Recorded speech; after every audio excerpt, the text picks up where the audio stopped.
Boa noite. Hoje, para os nossos estudos, é a questão 245 do Livro dos Espíritos, que é da parte segunda do mundo espírita ou do mundo dos espíritos. O capítulo é o capítulo 6 da vida espírita. A temática é sobre percepções, sensações e sofrimento dos espíritos. A questão 245, Kardec pergunta aos espíritos: o espírito, ele tem circunscrita a visão como seres corpóreos? O que Kardec está perguntando?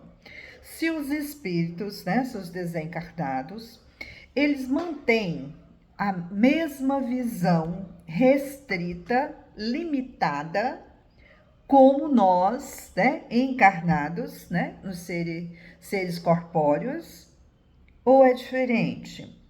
E os espíritos, eles respondem: não. Ela reside em todo o seu ser, ou reside em todo ele. Miramês, ele nos ajuda a entender melhor a resposta, por ser uma resposta curta, portanto, muitos elementos às vezes são difíceis de compreender numa primeira leitura. Então, Miramês, ele nos esclarece que a visão do espírito, ela é diferente da visão dos seres humanos.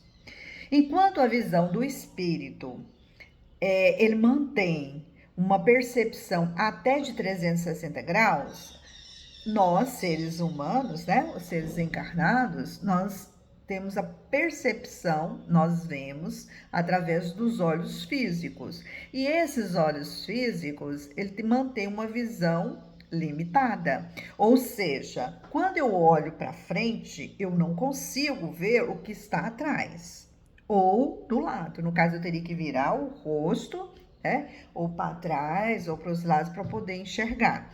Nós temos uma visão limitada, ou seja, um ângulo apenas de 45 graus. E ele ainda esclarece que os espíritos superiores, a visão dele, né, desencarnado, e quando ele já é um espírito elevado, que já mantém tanto espiritualmente ou moralmente elevado, a sua visão já não é mais com os olhos físicos, é todo o seu ser, com todo o seu perispírito. Então, os espíritos inferiores, eles já mantêm uma visão mais restrita, bem limitada, né? Que as criaturas encarnadas. Então, quando um espírito superior, ele, ao desencarnar, por ele, quer dizer, muitas das vezes ele nem tem necessidade de encarnar, né?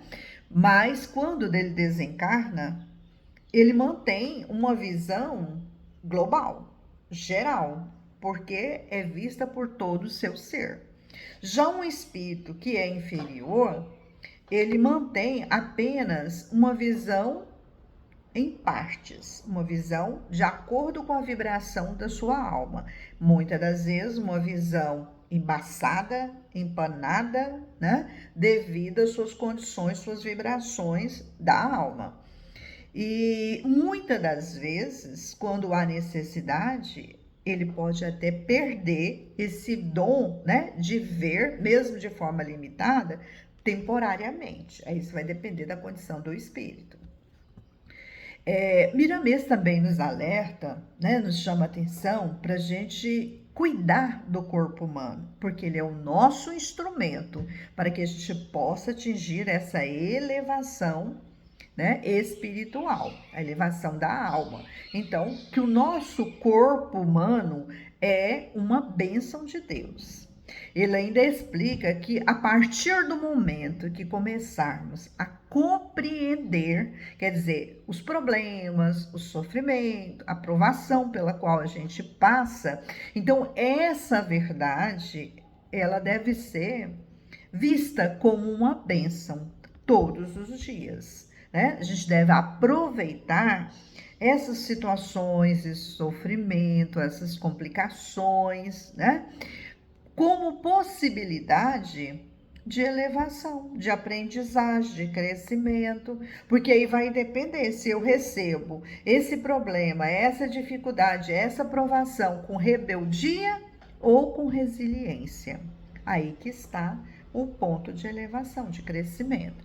Então, a visão dos espíritos, ela é relativa conforme o seu grau de evolução, né? No crescimento, o seu nível de evolução espiritual e moral. Então, existe aquela escala, né? Nós já passamos por ela, já estudamos. De acordo com o crescimento do espírito, com a elevação, ela é permitida ou é restrita. Vamos pegar como exemplo Chico Xavier, que é um espírito que manteve, né, uma evolução, desenvolveu todos os seus valores morais e espirituais, desenvolveu valores como o amor, a caridade, a verdade, a humildade e tantos outros. Então, com certeza, esse espírito tem dons dilatados. Ele consegue ver por todo o seu ser, mantém uma visão ampla, clara, profunda, porque a sua percepção de realidade e das leis universais proporcionaram uma visão limpa, dinâmica. Se pegarmos por outro lado um espírito menos evoluído, a sua visão ela é obscurecida, né? Por quê? Porque carrega culpa, ele ainda está preso às coisas materiais, o apego e as paixões morais. Então, ele vai compreender, a sua visão vai ser de acordo com a sua compreensão, com as experiências que ele teve aqui no plano terrestre e conforme as suas necessidades. Quer dizer, é a bagagem que ele vai levar. A sua visão vai estar vinculado ao seu crescimento espiritual, as experiências que ele teve, o que ele leva nessa mala, nessa bagagem, né, espiritual. E ele pode ter também ideias equivocadas sobre esses fenômenos, ou seja, distorcidas, erradas, né, através do preconceito, ou achismo, ou por falta de conhecimento, esclarecimento. Ele vai poder observar, essa visão dele é muito restrita, muito limitada devido às suas condições no plano espiritual. Mas a gente precisa também observar que os espíritos puros, os espíritos de primeira ordem, eles têm uma visão abrangente, né? Ela é desprovida de ilusões. Por quê? Porque ele já tem compromisso com a verdade, já mantém um nível moral, um nível espiritual elevado, né? Já conseguiu expandir a sua visão espiritual. E se nós queremos nos espelhar e querer também, né, quiser realmente expandir essa visão espiritual, nós devemos primeiro começar a purificar o nosso coração, e nós já sabemos como, né? Através da prática da caridade, através da reforma íntima. Então, essa questão, ela veio nos elucidar que os espíritos, eles enxergam não pelos olhos físicos, mas eles têm uma percepção geral e é radiada por todo o perispírito, ou seja, pelo seu corpo espiritual. Então aqui esse questionamento, né, essa questão, ela vem nos ajudar para que a gente comece a raciocinar sobre os alertas que Jesus já fazia quando na sua pregação, né? Que nós devemos acelerar as nossas qualidades interiores, começar a compreender e a viver as leis morais, porque só assim nós vamos conquistar, depois de desencarnado, uma visão ampliada. Tem um personagem que é interessante, não sei se vocês já leram ou já conhecem, o personagem Moacir do livro Do Outro Lado, escrito por Wilson Júnior. O Moacir, ele nasceu cego, ele não tinha nem noção nenhuma, né? Ele não fazia uso da visão física.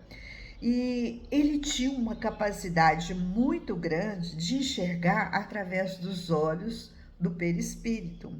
Ele, durante o sono, ele conseguia observar tudo que estava ao seu redor. Enquanto o seu corpo descansava, enquanto o seu corpo mantinha em repouso, ele conseguia se libertar do corpo e visitar sua casa, visitar os lugares por onde ele passava, as pessoas. Então, ele tinha uma noção Por exemplo, ele andava dentro de casa, que a mãe dele ficava curiosa como é que ele conseguia andar dentro de casa sem esbarrar nos móveis da casa. Mas é porque enquanto ele dormia, né, ele despertava a sua visão espiritual e conseguia gravar tudo que tinha ao seu redor. Então ele não tinha dificuldade para enxergar as coisas quando ele voltava para o corpo físico, quando ele acordava. Então, esse personagem, né, nos mostra que essa visão dos olhos do perispírito foi aguçada. E quando que ele aguçou? Enquanto estava aqui na carne. Não só em uma encarnação, mas em várias encarnações. Então, essa questão, ela vem nos alertar, ela vem nos mostrar que através de uma reflexão, a gente pode entender bem que a morte física, nós vamos enxergar exatamente o que nós cultivamos por dentro, enquanto estamos encarnados. Quem cultiva amor vai encontrar beleza, vai ver luz. Mas quem cultiva mágoa, ódio, se dedica aos vícios, né? Ele vai ficar preso na própria escuridão mental. Então, Jesus vem nos alertar para a gente poder acordar, começar a cultivar coisas boas, desenvolver a nossa sensibilidade, a nossa percepção. Então, essa questão vai nos trazer muitas reflexões. Então, que nós possamos praticar um olhar mais compreensivo, mais paciente, mais amoroso com as pessoas que estão ao nosso redor, pensando, né, numa visão futura. Então, que Jesus nos ampare, continue nos conduzindo para que possamos refletir, ver as nossas condições, as nossas capacidades e, principalmente, se for necessário, modificar a nossa rota. Que Jesus nos abençoe de sempre. Obrigada.